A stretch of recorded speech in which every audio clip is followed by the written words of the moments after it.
For those who don't know your story, who were you before the panic attacks began? Before the panic attacks, I was strong. I was functioning. I was dependable. I was the one people leaned on, the one who kept going even when things were heavy. I loved God deeply, served faithfully, showed up for others, but I didn't always know how to slow down or even listen to my body at times. I didn't think of myself as fragile, but I did think of myself as resilient. Do you remember the moment you realized something was wrong and this wasn't just stress? Yes, there was a moment when my body reacted before my mind could make sense of it. In my book, I talk about what happened to me in the car while I was driving.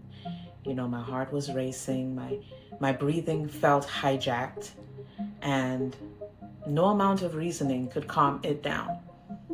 That's when I realized this may not just be stress. This was fear moving through my body without permission. What did panic feel like in your body when no one else could see it? It felt like being trapped inside myself, if I can explain myself. My chest felt tight, my thoughts were scattered, my body constantly on edge, and even when I looked calm on the outside, inside, everything felt loud and urgent.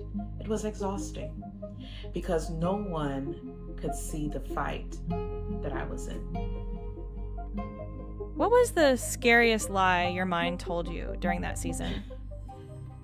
Listen, the scariest lie I would say, was that I was losing control, that I might never be normal again, might never sing again. That lie tried to convince me I was broken beyond repair, but it was a lie. And I know it was just fear talking and not the truth.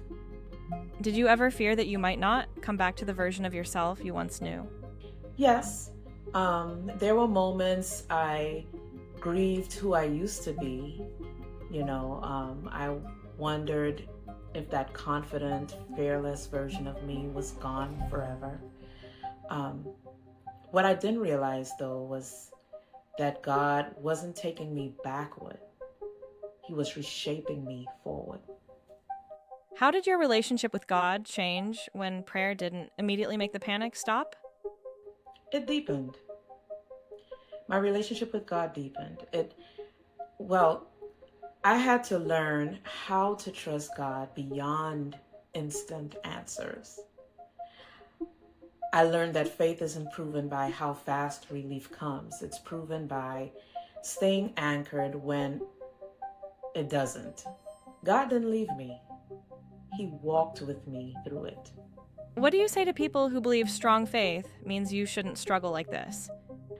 I will say this. Faith doesn't make you immune to human experiences. Strong faith doesn't even mean you never struggle. It just means you know where to run when you do. Even Elijah struggled. Even David had moments of despair. God was still with them, and he was with me. Were there moments you loved God but didn't trust what your body was doing?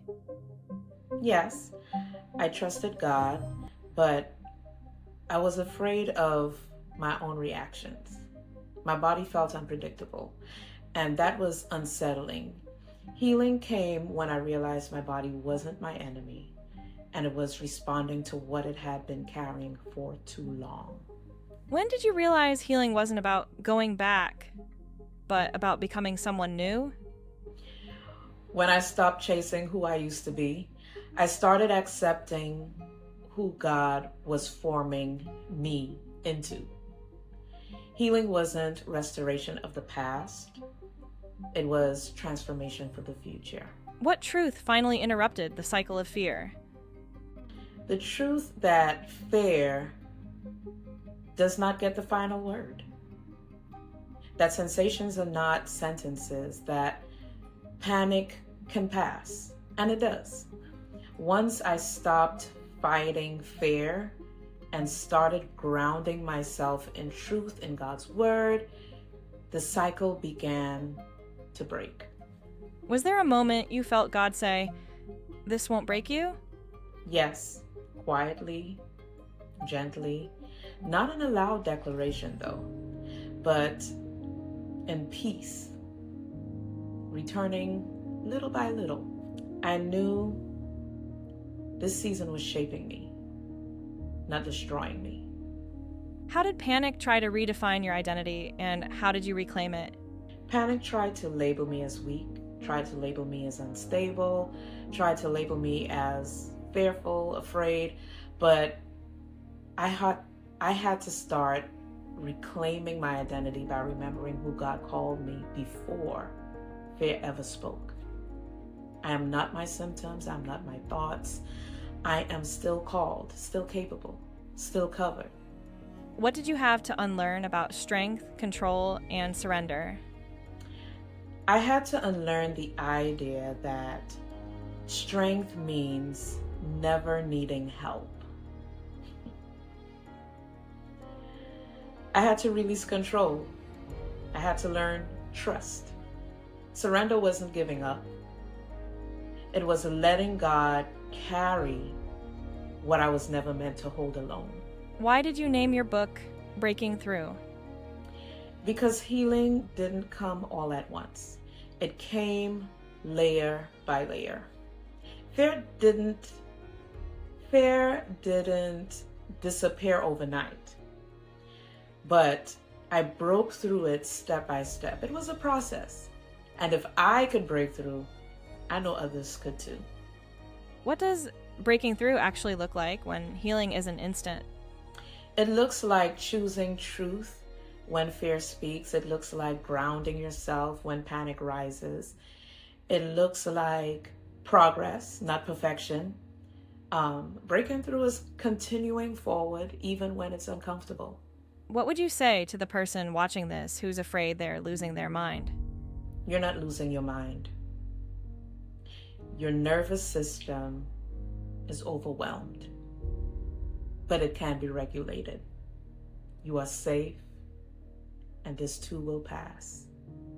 And you're not alone. How do you remind yourself who you are when anxiety tries to speak louder than truth?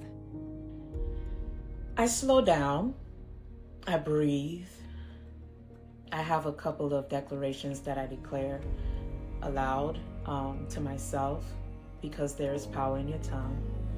And I remind myself of what God says, not what fear suggests, but what God says. I also anchor myself in truth in His Word until my body catches up. Who are you today because you survived that season? I would say I'm gentler, I'm wiser, I'm more present. I take time to smell the roses. I learned how to say no. And I just trust God in ways I've never had to before. The season didn't weaken me. I would say it refined me. If panic knocked on your door again, what would you say now?